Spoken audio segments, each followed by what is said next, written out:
Hi, this is Zach Shelby. Welcome to this ARM IoT tutorial on the OMA Lightweight M2M standard.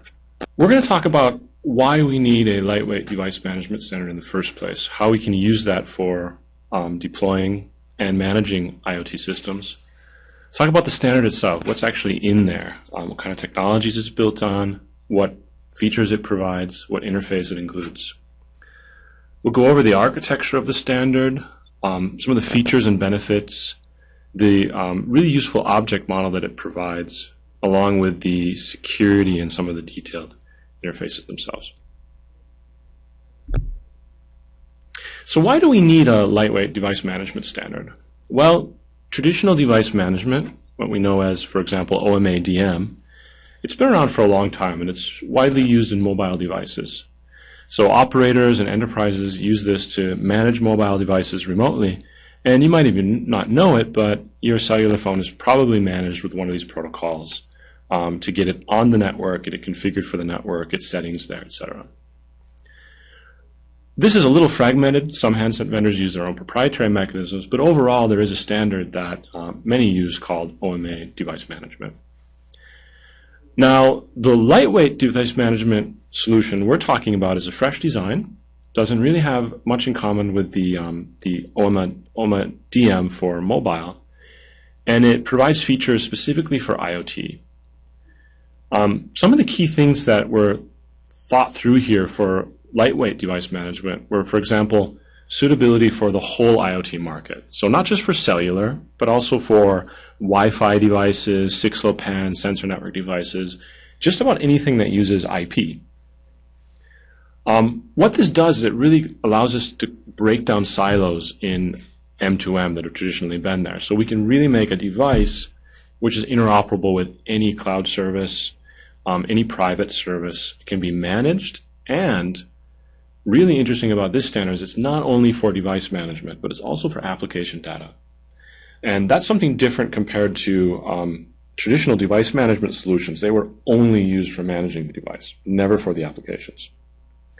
Finally, this standard includes an extensible object model and an open registry for the actual semantics that you use, not just for device management, but also for actual applications. So why do we need lightweight device management? Well, it's about device management. It's also about applications. And let's go over some of the things that we can do with this type of solution. We can do bootstrapping functions, so actually managing the keys on a device, getting a device on the right service without pre-configuring it at the factory. Very valuable for IoT headless device management.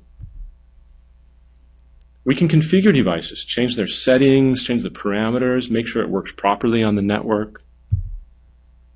We can update software. One of the biggest security risks on older embedded devices today is just the lack of software updates. New risks come, nobody's there, nobody's able to update the software in the device. And fault management. Something goes wrong with the device. The connectivity is not working, configuration parameters are causing errors, the service no longer works or is no longer located where it should be. We can know that about the device. But it's also about applications. It's about applications that need to configure and control settings about the application, not about the device itself. So we can configure those settings, send a control command to turn an actuator on or off. We can also do reporting, send notifications about changes in sensor values, alarms, and events. So all these things can be achieved using this lightweight M2M standard. OMA Lightweight M2M extends the work that was done previously. So the standard defines a very efficient device-to-server interface based on Open IETF standards. When I say device-to-server, Lightweight M2M is really made to allow a back-end service, a cloud service or an operator, to manage a constrained device. Things that are out of scope include, for example, peer-to-peer communications. Even though the technology would allow it, it's just not defined today in the standard. The Lightweight M2M stack is built on the CoAP and DTLS protocols from the IETF, so efficient communications and security, with bindings to both UDP and SMF for cellular-based devices.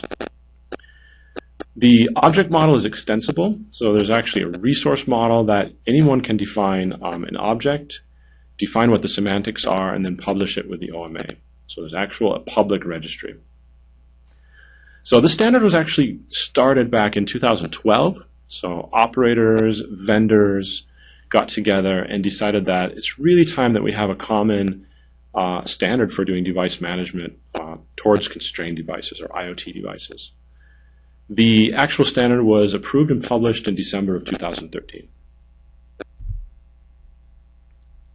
So what's the benefit of doing this and in this way? Well, first of all, we really need something that's simple and efficient. I mean, we're talking about, for example, a Cortex M0 microcontroller that fits on almost the head of a pin, 2 by 2 millimeters. Very low power, costs under $1. We need to be able to manage that device because it's actually on the internet. And we need to make it secure. We need to communicate with it. The standard gives us real banking class security, and not just the security protocols like DTLS, but also the ability to bootstrap and manage the keys used with security, update the software if there's ever a problem. The object and resource model provided by the standard are very useful. We have finally a global registry for semantics, and we can define semantics not only for device management, but also for applications. We'll talk a little bit more about that later. Finally, there is a standard that also combines both the device management plane and the application plane. So traditionally, a device would have to keep up multiple stacks of protocols, technologies, security. With this model, we can actually have one stack of technology, one library that allows us to do both. So this is really, in the end, about time to market. We have something that can be deployed now. The standard's done. All the underlying technology is done. And we can get a lot of the benefits that operators especially have already understood from device management. OMA Lightweight M2M fits great into other standards, already uses IETF standards, and it also fits into things like 1M2M. So it's really part of our standards ecosystem. The architecture of Lightweight M2M is pretty simple. We have what's called a Lightweight M2M client. That's simply a piece of software that runs on a device. Typically, it's a small library. We've seen Lightweight M2M clients anywhere from 5 kilobytes of flash, a kilobyte of RAM starting, so they can be very small. Those clients manage any number of objects created and handled by the device application or the application created by the device developer. And those objects are made accessible by the interfaces of the standard. And that provides features like bootstrapping, registration, the actual object access, and then reporting between the client and what's called the Lightweight M2M server. And that server is really something typically on a back-end cloud service, for example, built into an operator infrastructure, or it could even be local in a building. There's nothing that means it has to be remote. And that server is usually used by multiple applications. It could be for device management, network management, could be for application data themselves. The protocol stack is pretty simple. We have Lightweight M2M, which is the functionality built on top of CoAP, running over DTLS UDP or an SMS bearer.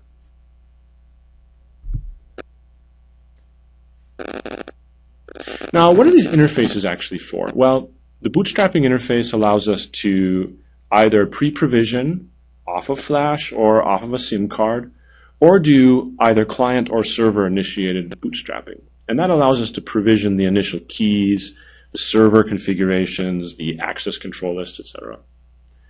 Registration is what we do when a client first comes onto a service. It actually registers with the server, and it lets the server know that, well, I'm here, here's my unique name, and here are the objects that I support. So it's a metadata registration. It's based on a standard called resource directory from the IETF. And once the service knows about the objects, it can on demand send commands to those resources of objects. It can read values. Anything you need to do to interact with an object is possible through that interface. And if a long-term subscription to some kind of resource is needed, the information reporting interface, which depends on CoAP's subscribe technology, is used to get long-lived notifications about a resource. The object model, which we'll dive into a little bit deeper soon, defines resources. There can be multiple instances of an object And anybody can create an object. So OMA creates objects for device management, but they can be created by third-party SDOs or even vendors. Finally, those objects are defined to be serialized onto the protocol itself in a couple different modes. You can do just plain text, very simple payloads, or we can actually do batches of resources in either binary or JSON format. So it's very simple, but also efficient and extensible. This is what the object model looks like. A client has one or more object types that it supports. An object might have multiple instances. Let's take an access control object, for example. You usually have an access control object for each type of object you want to restrict access to. So there's a stack of, think of it as a stack of objects. And finally, each object type has its own defined list of resources that it can count. Some are mandatory, some are optional. Each one of those resources, it has a data type, very simple data types like string, integer, and those resources can be read, written, or executed. And not all resources support all of those. Some resources might be read-only, some might be read-write, some might be execute-only. Those operations are actually performed with a very simple mapping to REST with COAP. So read is a get, write is a put, and execute is simply a post. Objects and resources have 16-bit integers, and they're accessed with a very simple URI structure. It is /object ID /object instance /resource ID. So for example, for the device object manufacturer resource, the URI to actually access this resource on COAP would be /3/0/1. It's compact, it's simple, it's easy for a machine to actually parse. The Lightweight M2M standard itself defines 8 built-in objects. Everything from the actual security keying material that can only be managed by a Bootstrap server, to the server configurations, access control, device info like serial numbers, what's going on with the device, what are our settings, connectivity monitoring, the actual firmware update, the location of the device, great for anything with GPS, and connectivity statistics. So how is the connectivity working on the device?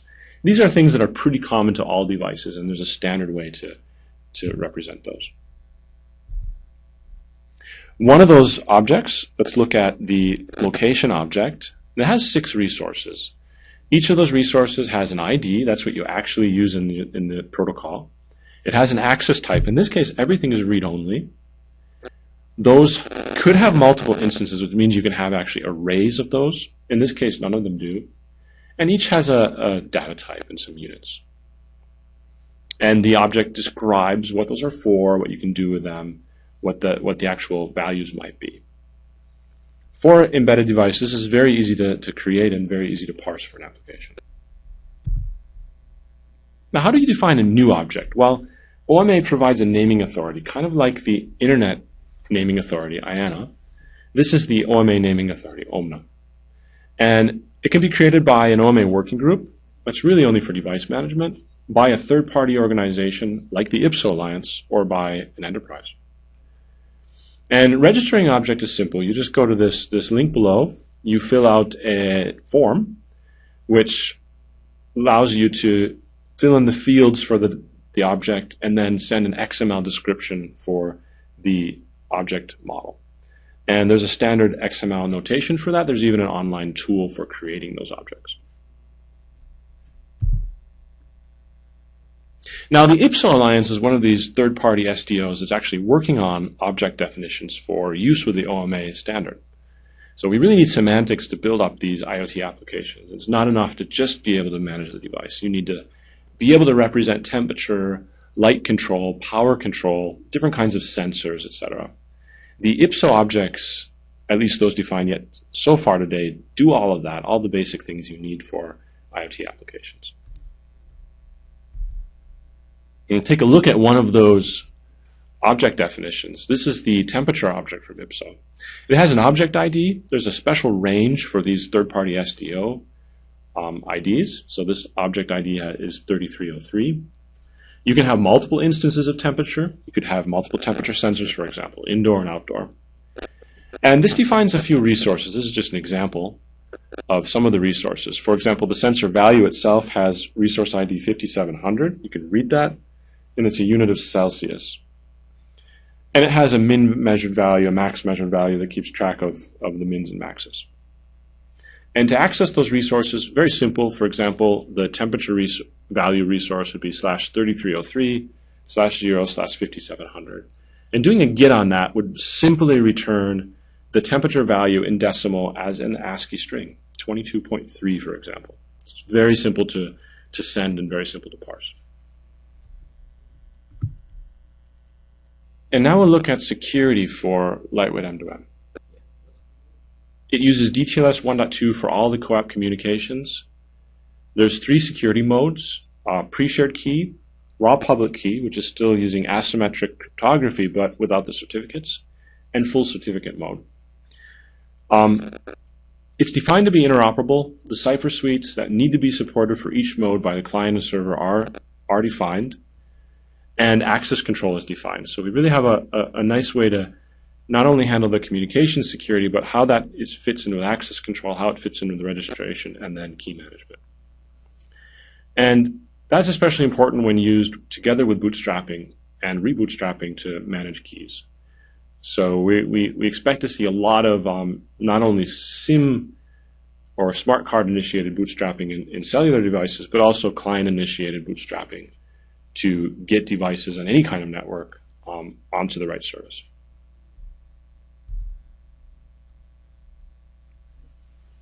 This is just a closer look at these interfaces. All of these are simply bindings to CoAP. So although they have their own names, and you look at the details, they're really just an operation over CoAP. So for example, a client-initiated bootstrap is simply a CoAP post to a specific URI with a specific query string, and that initiates a bootstrap process that simply uses the OMA Lightweight interfaces to install the right objects on the device. The registration interface involves either a post, a put, or a delete to the server to indicate the registration state. That's based on an IETF standard. And the management and service interface is simply read, write, execute, or create, delete on the objects themselves. And those are done with the standard CoAP methods. And finally, the reporting interface depends on the observed mechanism from CoAP. So these interfaces really just interface with CoAP in the right way, use the built-in protocol functionality. So they don't add a lot of complexity. We'll look at a few examples. This is an example of the kind of overall interface flow. So you may have a client-initiated bootstrap. That's the first thing that happens, gets the client configured. Typically, that would be with a dedicated server. Here, we're just showing it for simplicity's sake with the same server. You'll have a registration. So the client posts its list of objects to the server. The server may read and write some of those resources and objects, get the values back if it's a read. May observe a resource. So for example, here you see an observation for a particular resource, an initial value, and then we'll get updated resource value, possibly a deregistration at the end when the sensor is shutting down or being moved. If we look at registration in a little bit more detail, that's a pretty simple post that's executed or sent to the server. There's a specific URI for this, and in this case, the client just indicates its endpoint name. That's its unique name on that server, along with a list of its objects. And that's done using an internet standard called web linking. Simply lists the links to the objects that it has. So in this case, it has a few device management objects. The server comes back with a created CoAP response with the handle, so the URI location of its registration. That's soft state, so clients need to update their registrations periodically. They can set their own lifetimes. In this case, the update's sent. It's actually a put to the location, and here the lifetime's being updated to a little bit longer. When the node wants to disappear off of a service, it's moving, it's shutting down for any reason, it sends a delete to that URI. Similarly, object access, like the examples we looked at earlier, getting a value from a resource is a very simple COAP get, returns a value. Write is a COAP put, and execute is a COAP post. Likewise, for a notification, it's simply a get observe in COAP, gets the initial value, and then every time that resource changes, a new value is sent. And that's simply a one-way asynchronous COAP message. So it's very low overhead.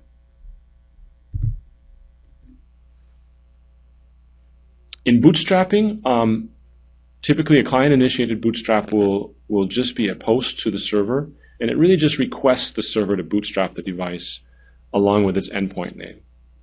If that endpoint is set up for bootstrapping on that server, the server will send down the needed objects, and that uses the standard OMA interfaces. There's nothing special about that.